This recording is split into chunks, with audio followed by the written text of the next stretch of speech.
Maud did not love Rainbow Dash. She did not know how to love. She knew rocks. She knew how to fight. She knew how to combine these two things very effectively. She knew exactly how to crack open a crystal pony's head, both in and out of its helmet.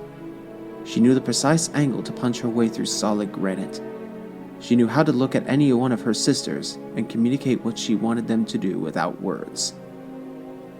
She knew how it felt to come home from the quarry and see a plume of smoke spiraling from her house. She knew the sensation of splintering wood under her hoof and how it felt for a blast of pure heat to burn off her eyelashes. She knew the stink of cooking meat.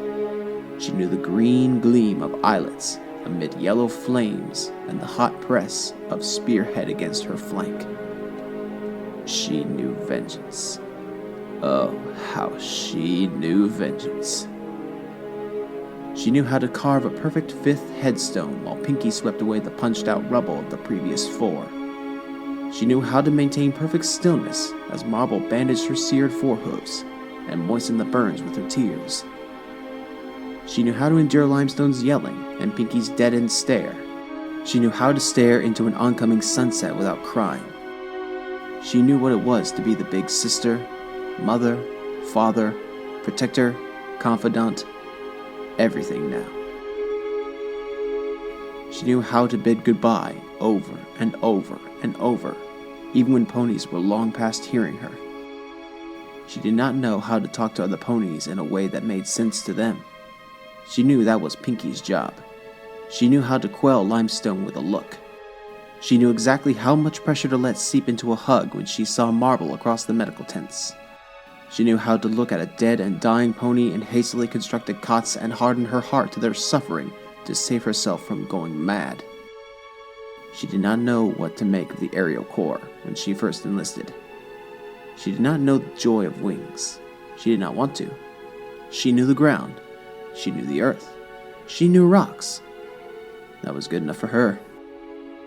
She already knew the harsh reality of regime from a lifetime on the rock farm, and translated that into training her body to granite-hard muscle.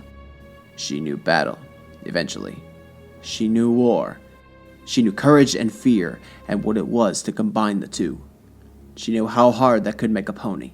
She knew how to fashion armor from more than just metal. She knew how soft flesh could be underneath it all. She knew the hardness of courage, and fear could not protect a pony from swords or spears. She knew how to wipe bloody rain from her eyes and keep galloping towards the enemy. She knew how to dodge feathered bodies that fell out of the sky full of arrows.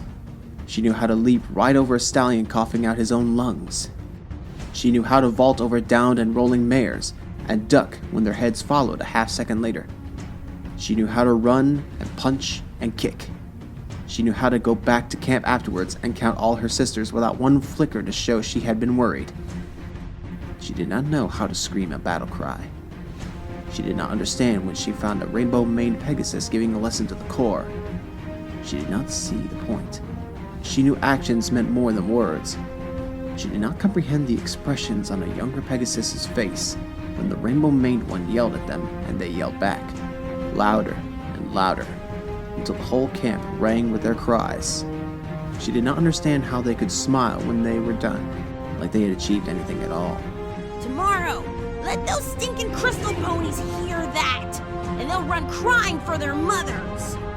Maud did not know why she stayed and watched the rainbow-maned Pegasus joking with those she had been yelling at. She knew she should have gone to get cleaned up. She knew the smell of blood in her mane made Pinkie ill. She knew her sister would have nightmares when they curled up that night if she did not wash it out first. Hey! What are you staring at? Demanded a huge white Pegasus with stubby wings. Maud did not know how to answer. Stop it! It's creepy! The rainbow-maned Pegasus turned to see what the commotion was all about. Maud did not know how to react when she met her gaze.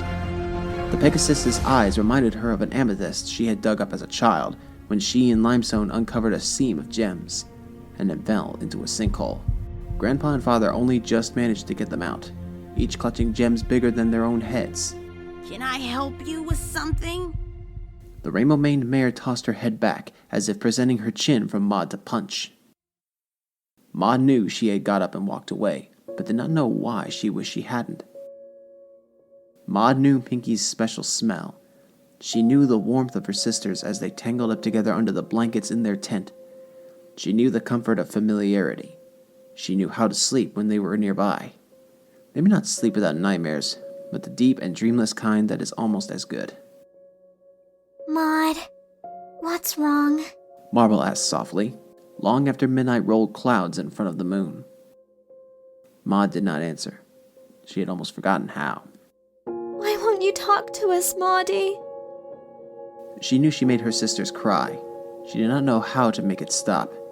She knew how to roll Marble into a hug, but her hugs were jagged as slate and held no comfort.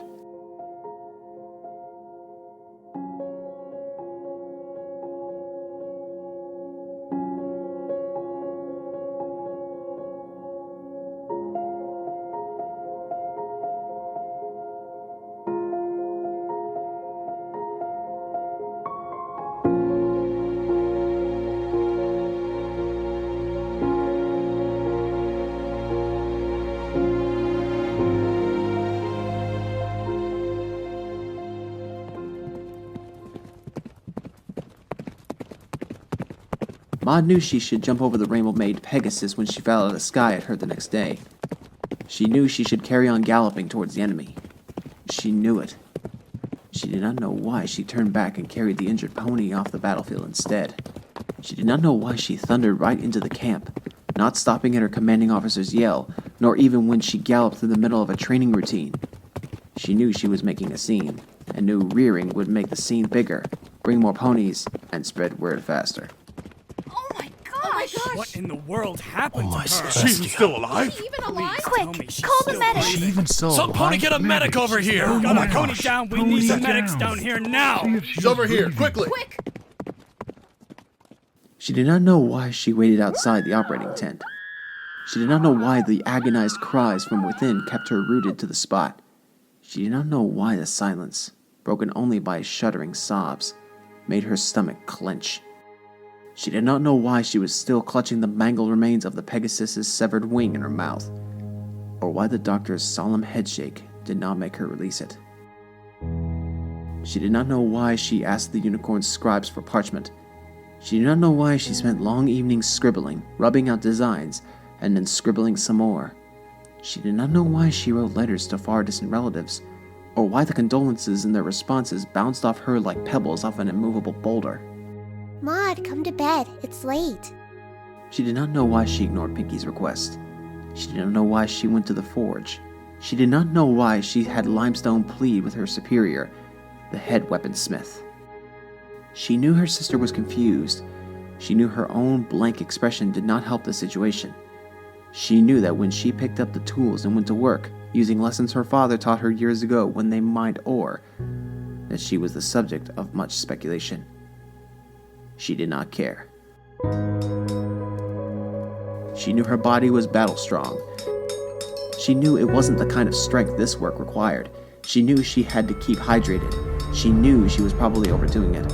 She knew she couldn't stop. She knew only the endless folding upon folding upon folding of metal, strengthening and aerating at the same time. She knew heft and balance. She knew shape and form. She knew she could not stop, not for anything, not for any pony.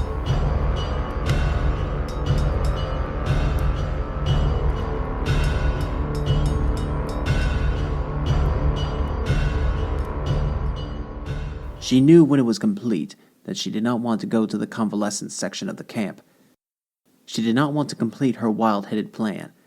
She did not know it was even possible to describe herself as wild-headed. She did not want to see the hollow eyes of the ponies too injured to fight anymore. She did not want to step down those runnels in search of a rainbow-maned Pegasus with eyes like rough amethysts. She did not knock. She did not go in. She knew Marble would take care of what she could not do. Why in Tartarus would I want to see some stupid earth pony I don't even know? Bellowed the voice from inside. Because she came all this way. Deal. Tell her to get lost. Maud did not get lost. Maud felt like she was finally finding herself after being lost for a long, long time. What do you want? I told that nurse I didn't want to see you. Maud did not speak. She did not explain. She did not flinch as she brought out what she had made and placed it on the floor between them. She did not react when the rainbow-maned Pegasus inhaled sharply. Is this some sort of joke? I know you. You're that pony who can punch through rocks. I never figured you for a practical joker.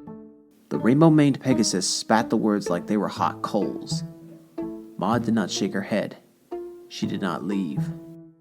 What the hell would I want with a metal wing? As if on springs, the rainbow-maned Pegasus leapt from her chair, her solitary wings spread wide, pin feathers pushing apart like knives cutting through the heavy air. It's bad enough that I can't freaking fly anymore, and you expect me to just sit here and take it while you're freaking mocking me! Maud did not reply. Answer me! Still, Maud did not reply. Answer me, damn it! What in Celestia's name are you playing at, you cruel piece of— Special metal. Maud did not react to Marble's small gasp. What? What? The rainbow-maned Pegasus faltered. Super lightweight. Aerated, like bird bones. Special metal. Sky iron. Very rare. I called in favors to get it. Fringed it to act like regular feathers. You'll have to get used to the hydraulics. The harness will fit under your flight suit. Maud did not know why the blockage in her throat was suddenly not there anymore. She did not know why she was speaking. She knew her voice was rough with disuse, but she did not know how to stop now that she had started. You can do that. You're strong enough. You... The rainbow-maned Pegasus looked between the metal wing and her, uncomprehending. Her eyes had a wet sheen to them, but she screwed up her nose, blinking her way back to clearness. Why? I do not know. At last, Maud wavered. I wanted to see you fly again. You should be in the air.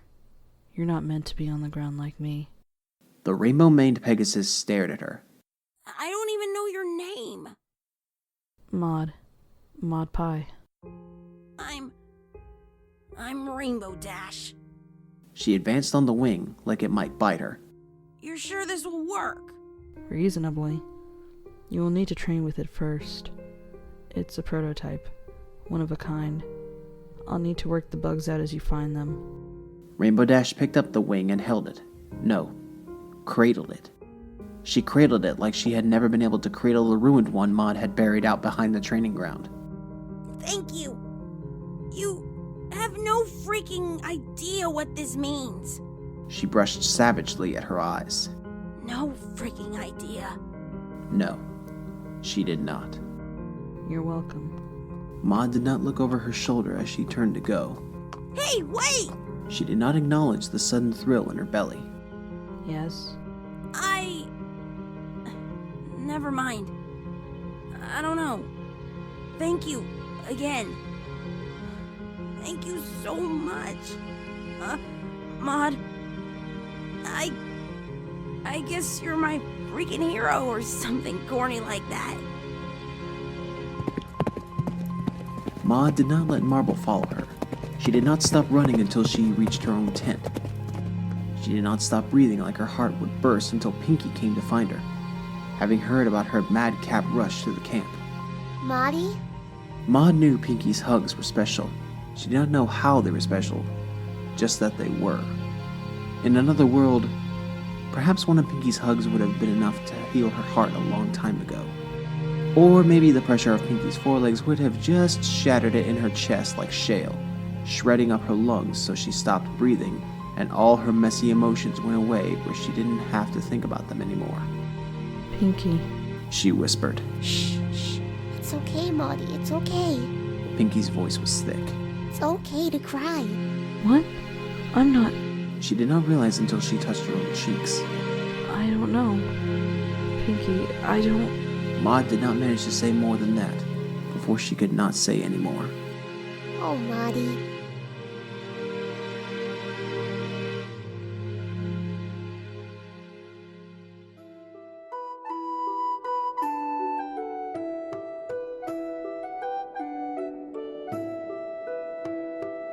In the days that followed, Maud did not go back to the forge. She did not write any more letters. She left the ones that arrived for her unopened. She did not let herself think about Rainbow Dash again until the mare herself pushed aside the flaps of the pie's tent and marched inside. Hey, you need to show me how to use these freaking hydraulics. Maud did not tell her no. Maud never told her no. She did not ever tell Rainbow Dash she was too busy. She did not make excuses. She did not shy away from what she had started, though, in truth, she did not fully understand what she had started. She did not stop when Rainbow Dash was tired. She did not let up, even for a moment. If you don't master the wing, you'll fly, but you'll die. Rainbow Dash lay in a tired heap in the middle of the training grounds. It was dark, and every pony else had retired for the night. She barked a volley of curses at Maud, wincing as she got back to her hooves and swayed with fatigue. I do not want you to die. Maud said, soft even for her. I do not want you to go away. Rainbow Dash froze. Can't say it's on my to-do list either. Maud did not break the tension that had sprung up between them. Punches did not break tension, and she knew no other way to break things. Once more around the grounds. Rainbow Dash sighed wearily. Yes. Maud did not let Rainbow Dash rest more than was necessary. She knew Marble worried about the strain, but neither Maud nor Dash herself were willing to give less than their best. At the end of each session, Maud did not offer to let Rainbow Dash lean on her as they left the training grounds, but did not push her off when she slung a hoof over her shoulders for support. She did not ever push her off.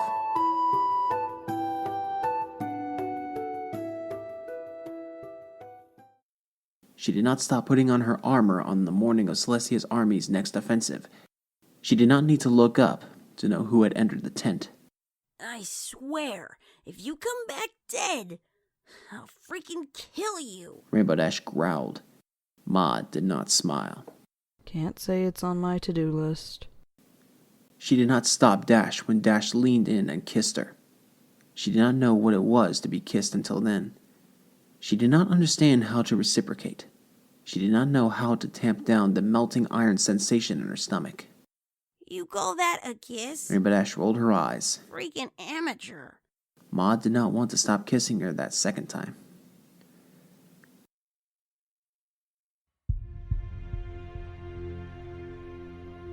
She did not want to go into battle that day. She did not want to risk not coming back. Yet she did not falter as she took her place in line. She did not look back. She did not hesitate during the charge.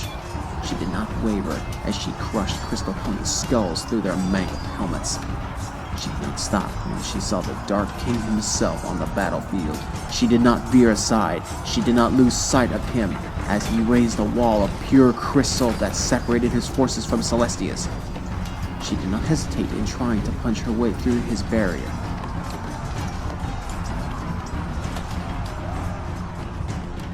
Out of the way! Out of the way! Stand back, all of you! She did not stop Dash yelling when she came back on a stretcher with her foreleg broken in 3 places. You're a freaking idiot! You know that? You could have been killed! Or worse! Maud did not object as the medic slid her onto an examination table and tended to her wounds. She did not struggle to get down and go back to work. She knew Pinkie had arrived from the frantic cries, but did not call for her to come and witness her big sister's wounds while they were still being bandaged up. They sure took a chunk out of your mane, observed a blue unicorn with a wand cutie mark. I can close the wound, but I don't think you've been able to grow hair back here again. I hated long hair anyhow. Maud rasped. It sounded like something Rainbow Dash would say. She did not know why that pleased her so much. She did not know why waking later to find Dash had snuck into the medical tent did not bother her. She knew she should call some pony, that Dash holding her unbroken hoof was probably a bad idea, but all she could do was look at Dash's slack, sleeping face.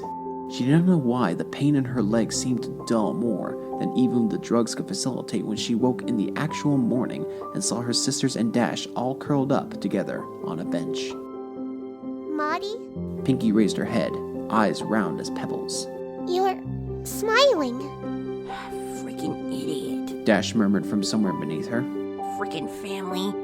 What you farted last night and nearly gassed me to death? Maud did not stop. Maud could not stop. Maud would not stop smiling. Never picked you for some pony to laugh at fart jokes, Maud. Rainbow Dash extricated herself and padded over like it was her right. She paused, hoof steps faltering for a heartbeat. Wow. You're actually kinda pretty when you smile. Are you calling my sister ugly? Limestone demanded. Can it, poison butt? Or I'll punch your lights out. Like a punch from some namby-bamby Pegasus could knock out a pie! Maud did not stop smiling even when Dash and Limestone started up an argument that summoned the nurse on duty to shoo them all out. She did not love Rainbow Dash. She did not think love was enough of a word. She knew Sombra's army would come back again and again, as many times as it took to wear down Celestia's ponies. But after so long, Maud Pie finally knew happiness.